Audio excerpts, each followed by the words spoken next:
আল্লাহ রাব্বুল আলামিন আমাকে আপনাকে পৃথিবীতে পাঠিয়েছেন। যখন ফেরেশতাদেরকে আল্লাহ বললেন ইন্নী জাইলুন ফিল আরদি খলিফা, আমি পৃথিবীতে আমার প্রতিনিধি পাঠাতে চাই, ফেরেশতারা জবাব দিয়ে বলছে আতাজালু ফিহা মান ইউফসিদু ফিহা ওয়া ইয়াসফিকুদ দিমা।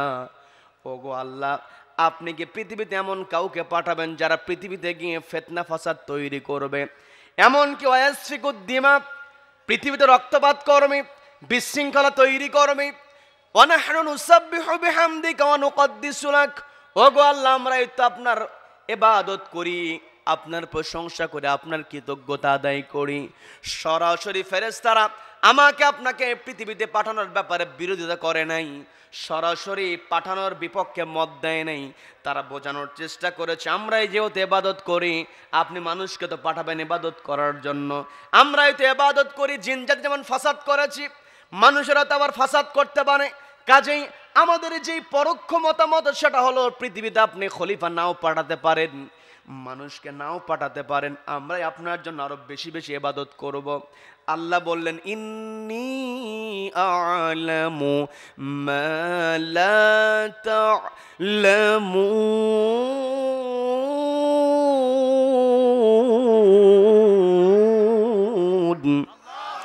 আল্লাহ বলছেন আমার ফেরেশতারা ইন্নী আ'লামু, আমি যা জানি, মা লা তা'লামুন, তোমরা জানো না। তার মানে এই পৃথিবী যে আল্লাহ তৈরি করেছেন, এই পৃথিবীর পূর্ণতা সেই দিন লাভ করেছে যেই দিন আদম সন্তানকে আদম আলাইহিস সালাতু ওয়াস সালামকে সৃষ্টি করা হয়েছে। বলেন না সুবহানাল্লাহ।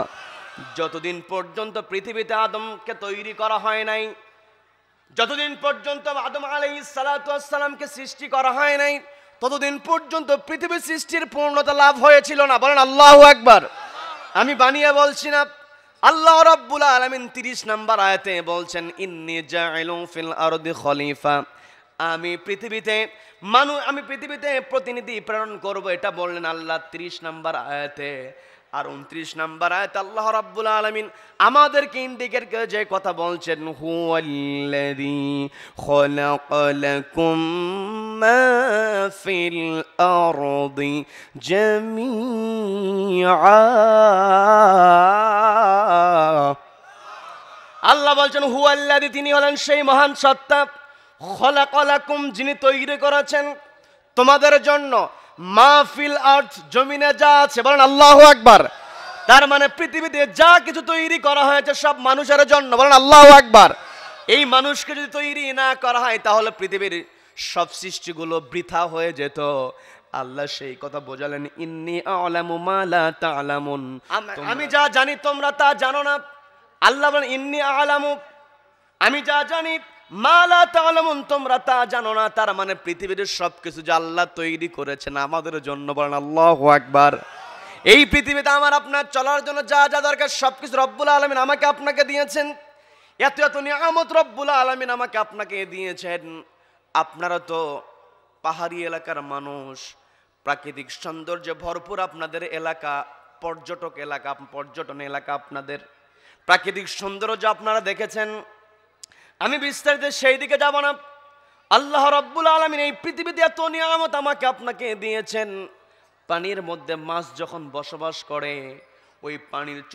ওই পানির মধ্যে মাছের চতুর্পাশে যত পানি থাকে, অর্থাৎ মাছ পানির মধ্যে আছে, মাছের চতুর্পাশে যেমন পানি, আমি আপনি পৃথিবীতে বেঁচে আছি, আমার আপনার চতুর্পাশে সেটা হলো আল্লাহর নিয়ামত। বলেন না সুবহানাল্লাহ। আল্লাহর নিয়ামত আমাকে আল্লাহ রাব্বুল আলামিন আপনাকে এত নিয়ামত দিয়েছেন। আমি আপনি যদি আল্লাহর নিয়ামতের গণনা শুরু করে দেই কখনো গণনা শেষ করতে পারবো নাকি?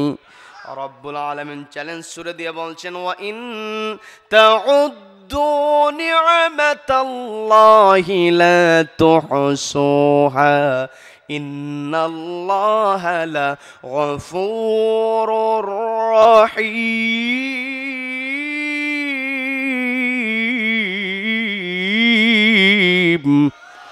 আল্লাহ বলছেন ওয়া ইন তাউদ্দু, ও আমার বান্দারা, তোমরা যদি গণনা শুরু করে দাও নি'মাতাল্লাহ, আমি আল্লাহ আমার নিয়ামত, লা তুহসুহা, তোমরা কখনো হিসাব মেলাতে পারবে না। বলেন না সুবহানাল্লাহ।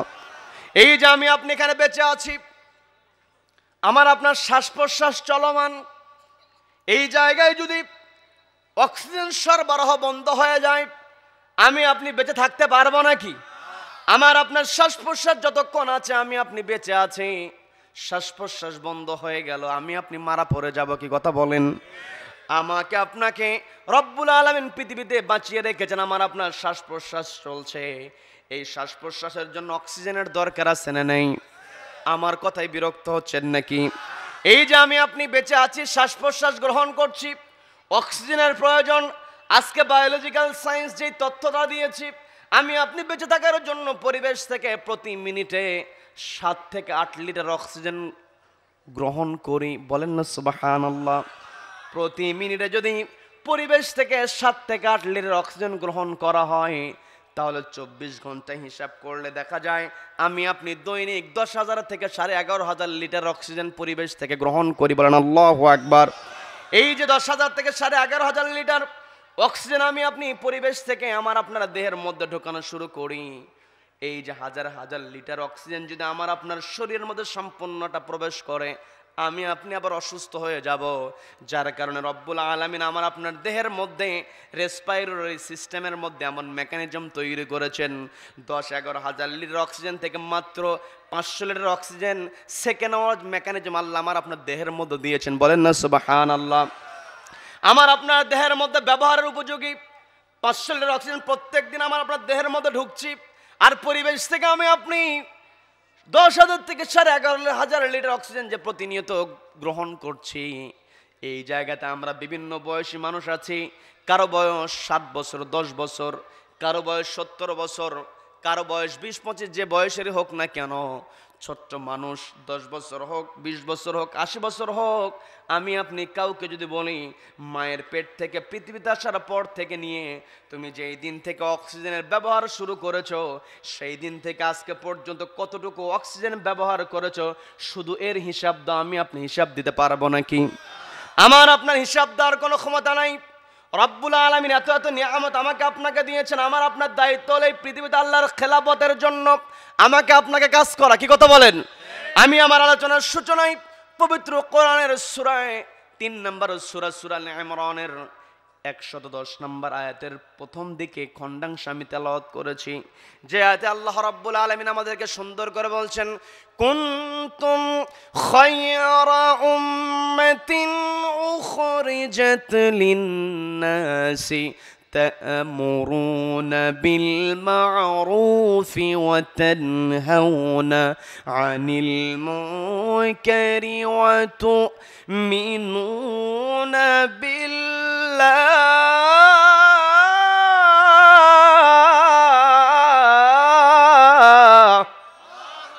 আল্লাহ বলছেন, আমার বান্দারা, কুনতুম খায়রা উম্মাহ, তোমরা উত্তম জাতি হতে পারবে, উখরিজাত লিন-নাস, তোমাদেরকে বের করা হয়েছে মানুষের জন্য।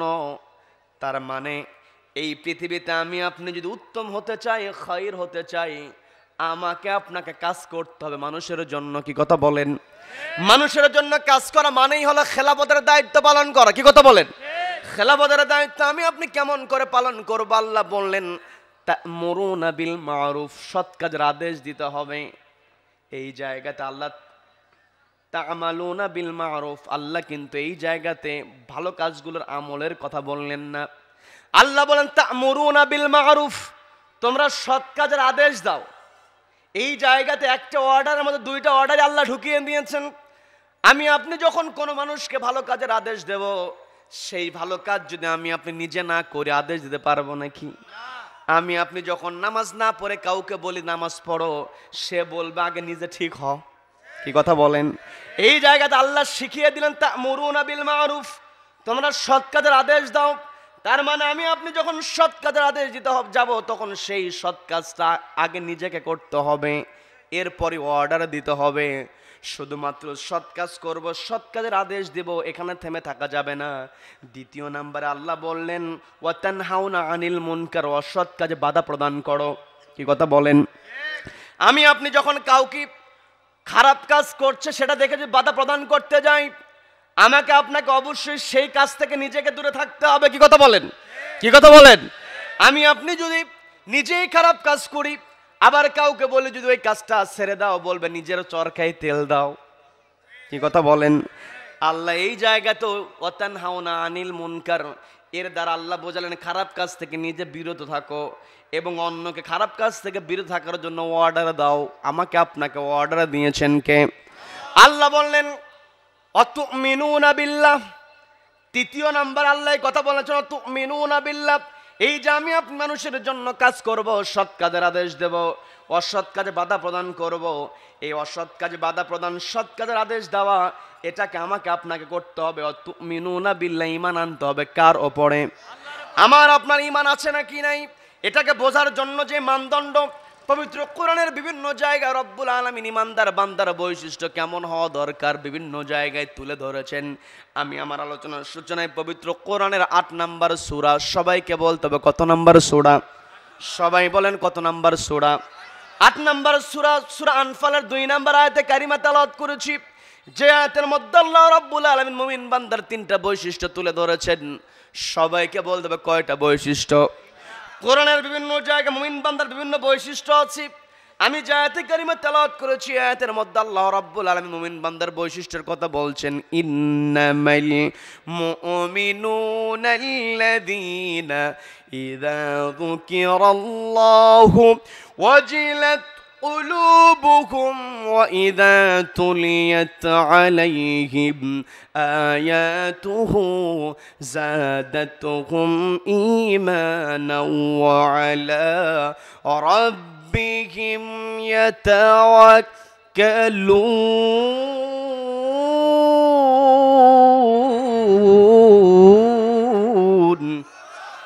আল্লাহ বলছেন মুমিন বান্দা হবে তারাই ইযা যুকিরাল্লাহ, যখন আল্লাহর নাম তাদের সামনে উচ্চারণ করা হবে, ওয়াজিলাত কুলুবুহুম, অন্তরটা কেঁপে উঠবে কার ভয়ে? সবাইকে বলতে হবে কার ভয়ে? 1 নাম্বার বৈশিষ্ট্য, আমার আপনার অন্তর ভয় থাকবে আল্লাহর। যদি আমি আপনি ঈমানদার হই, কি কথা বলেন? যেই ব্যক্তি ঈমানদার হবে ওই ঈমানদারের অন্তর আল্লাহর ভয় থাকবে। ওয়া ইযা তুলিয়াত আলাইহিম আয়াতুহু, যখন মুমিন বান্দার সামনে কোরআন থেকে তেলাওয়াত করা হবে, তাফসীর করা হবে, জাদাতুহুম ঈমানা, ঈমানদার বান্দার ঈমান বৃদ্ধি পাবে। কি কথা বলেন? কোরআন তেলাওয়াত শোনার পরে, কোরআনের তাফসীর শোনার পর আমার আপনার ঈমান যদি বৃদ্ধি না পায়, বুঝতে হবে আমি আপনি এখন ঈমানদার হতে পারি নাই। কি কথা বলেন? আমাকে আপনাকে কোরআনের তেলাওয়াতের দ্বারা, তাফসীরের দ্বারা আমার আপনার ঈমানটাকে বাড়াতে হবে, বৃদ্ধি করতে হবে। আর যখন আমি আপনি ঈমানটাকে বৃদ্ধি করতে পারবো, ওয়া আলা রাব্বিহিম ইয়াতাওয়াক্কালুন, আমি আপনি তাওয়াক্কুল করতে পারবো কার ওপরে? তার মানে ঈমানদার বান্দার বৈশিষ্ট্য হলো ঈমানদার বান্দা শুধুমাত্র আল্লাহর উপর ভরসা করবে।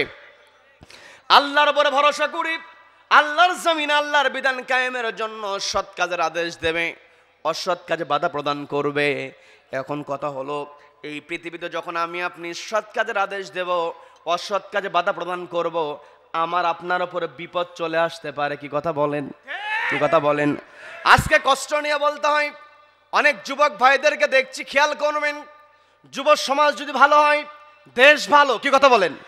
যুব সমাজ যদি সচেতন হয় দেশও সচেতন। যুবকদেরকে ধ্বংস করার জন্য দীর্ঘ 15 থেকে 16টা বছর ওই স্বৈরাচার পার্শ্ববর্তী দেশের প্রেসক্রিপশন অনুযায়ী আমাদের যুব সমাজকে ধ্বংস করার পায়ে তার হাতে নিয়েছে। কথা বলেন ঠিক কিনা?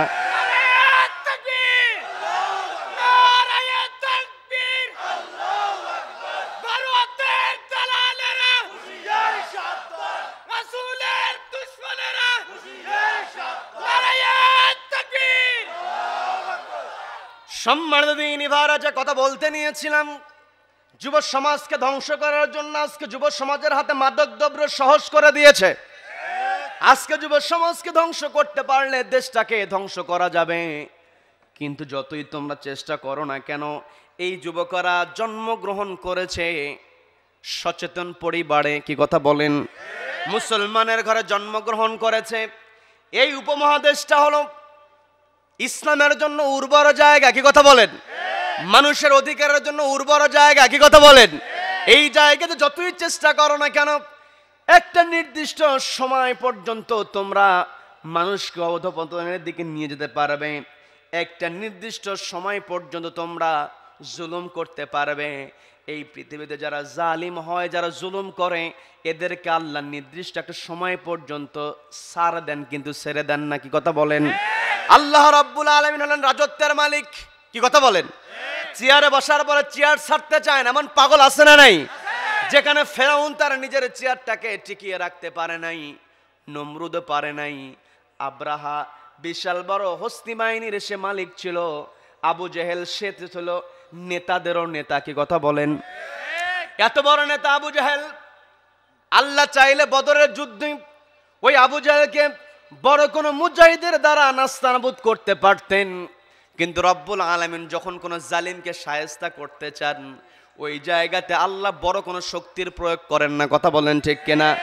বদরের প্রান্তর আবু জেহেলকে নাস্তানাবুদ করা হয়েছে ছোট্ট দুই বালক মাআজ এবং মুআওয়াজের দ্বারা। কি কথা বলেন? যখন কাবাগর ধ্বংসের জন্য আব্রাহা বিশাল হস্তি বাহিনী নিয়ে যখন কাবার সম্মুখে এসেছে, আল্লাহ রাব্বুল আলামিন বড় কোনো বাহিনীকে পাঠালেন না, তয়রান আবাবিল, যাকে যাকে ছোট্ট ছোট্ট পাখি পাঠালেন। বিরক্ত হচ্ছেন নাকি আমার কথায়? ওই পাখিদের ঠোঁটে ছিল মটর দানার মতো ছোট ছোট পাথর কুচি, উপর থেকে ছেড়ে দেওয়া হয়েছে, বিশাল হস্তি বাহিনী চিবানো ঘাসের মতো হয়েছে। বলেন আল্লাহু আকবার। ওই নমরুদ যখন জাতির পিতা ইব্রাহিম আলাইহিস সালাতু ওয়াস সালামের বিরুদ্ধে ষড়যন্ত্র করেছে, জুলুমের সীমা যখন অতিক্রম করেছে, রব্বুল আলামিন ওই জালিম নমরুদকে দুনিয়া থেকে বিদায় করলেন বড় কোনো মুজাহিদের দ্বারা নয়। কথা বলেন ঠিক কিনা? ছোট্ট একটা প্রাণী মশা, তাও আবার ল্যাংড়া। কি কথা বলেন? ল্যাংড়া মশা দিয়ে আল্লাহ বিদায় করলেন। হাজার হাজার পাইক পেয়াদা সহ ওই ফেরাউনকে আল্লাহ পানিতে চুবায়া মারলেন। খেয়াল করে দেখবেন, যেখানে হাজার হাজার মানুষ থাকে সেই জায়গাতে পানিতে ডুবে মরার কিন্তু কোনো সম্ভাবনা থাকে না, কেউ না কেউ বাঁচায়। কি কথা বলেন? আল্লাহ বোঝাতে চাইলেন কোন জালিমকে নামাতে আমার বড় কোনো শক্তির প্রয়োজন হয় না।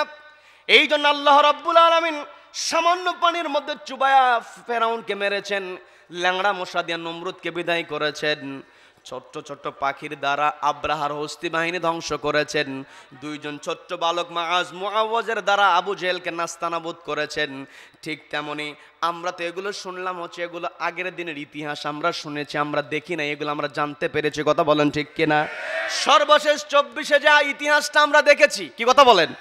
এই 24-এর ইতিহাসে এই বাংলাদেশে দীর্ঘদিন যেই লেডি ফেরাউন, যেই লেডি আবু জেহেল অত্যাচার করেছে, কি কথা বলেন? প্রশাসনের প্রত্যেকটা জায়গায় নিজের পছন্দের লোককে সেট করেছে। কাউকে যদি প্রমোশন দিত, 14 গোষ্ঠীর প্রোফাইল ঘাটতো যে কে আমার পক্ষের লোক। কি কথা বলেন? 14 গোষ্ঠীর প্রোফাইল ঘেটে ঘেটে ওই প্রশাসনের বড় বড় জায়গায় নিজের পছন্দের লোককে বসিয়ে দিয়েছিল। কিন্তু আল্লাহ রাব্বুল আলামিন হলেন মালিকাল মুলক, আল্লাহ হলেন রাজত্বের মালিক। কথা বলেন ঠিক কিনা? ওয়া তানজিউল মুলকা মিম্মান তাশা, আল্লাহ যার কাছ থেকে ইচ্ছা ক্ষমতা কেড়ে নিতে পারেন। কি কথা বলেন?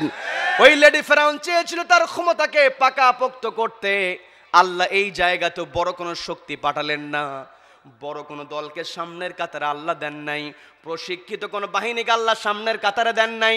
রব্বুল আলামিন নিরস্ত্র ছাত্র জনতাকে এমন করে সামনের কাতারে সেট করলেন, ওই লেডি ফেরাউন পালাতে বাধ্য হয়েছে। কি কথা বলেন? আল্লাহ রব্বুল আলামিন সবকিছু করতে পারেন। এই জন্য আমার আপনার আল্লাহর উপরে ভরসা রাখতে হবে। কি কথা বলেন? আল্লাহর উপরে যখন আমি আপনি ভরসা করতে পারবো, ওয়ালা রাব্বিহিম ইয়াতাওয়াক্কালুন, আল্লাহর উপর ভরসা করলে আল্লাহ আমাকে আপনাকে সহযোগিতা করবেন। কি কথা বলেন? আল্লাহর উপর আস্থা রাখতে হবে। সম্মান জোর করে নেওয়া যায় না, জোর করে যে সম্মান কেউ আদায় করে একটার সময় অপমানিত হতে হয়। ওয়া তুইজ্জু মান তাশা ওয়া তুযিল্লু মান তাশা, পবিত্র কোরআনের 3 নম্বর সূরা সূরা আল ইমরান আল্লাহ স্পষ্ট বললেন ওয়া তুইজ্জু মান তাশা ওয়া তুযিল্লু মান তাশা, আল্লাহ যাকে ইচ্ছা সম্মান দিতে পারেন, আবার যাকে ইচ্ছা বেইজ্জত করতে পারেন। কি কথা বলেন? ওই লেডি ফেরাউন টিটকারি করে বলেছিল দুইজন মানুষের কথা, ওই পদ্মা সেতুর উপর থেকে টুক করে ফেলে দিতে চেয়েছিল। কি কথা বলেন? একজন হলো ডক্টর ইউনূসকে ফেলে দিতে চেয়েছিল, আরেকটা হলো সাবেক প্রধানমন্ত্রী খালেদা জিয়াকে ফেলে দিতে চেয়েছিল। আজকে সে টিটকারি করে অপমান করে কথাগুলো বলেছিল, আজকে আমার দেশে ওই দুইজনের সম্মান ঠিকই আছে, ও পালাতে বাধ্য হয়েছে। কথা বলেন ঠিক কিনা? আমি আপনি যাচ্ছি না ডক্টর ইউনূস খালেদা জিয়া তাদের ব্যক্তিগত আমলের দিকে আমি ইঙ্গিত দিয়ে কথা বলবো না, শুধু বোঝানোর জন্য বলছি। কথাটাকে কেউ ভিন্ন খাতায় নিয়ে যাবেন না, শুধু বোঝানোর জন্য বলছি। যে ইউনুসের ব্যাপারে অপমানজনক কথা বলেছিল, বিপদে পড়লে যে দোয়া পড়তে হয় সে দোয়ার নাম কি? হাসিনা এমন বিপদে পড়েছে, দোয়া ইউনুস পড়বে সেখানেও বিপদ। কি কথা বলেন? খালেদা জিয়ার কথা বলেছিল, খালেদা জিয়ার কথা বলেছিল অপমান করার জন্য, আজকে তিনি ঠিকই সম্মান পেয়েছেন। কি কথা বলেন? খালেদা জিয়া সবসময় আলেম ওলামাদেরকে সম্মান দিয়েছেন। শহীদ প্রেসিডেন্ট জিয়াউর রহমান সবসময় আলেম ওলামাদেরকে সম্মান দিয়েছেন। কাজেই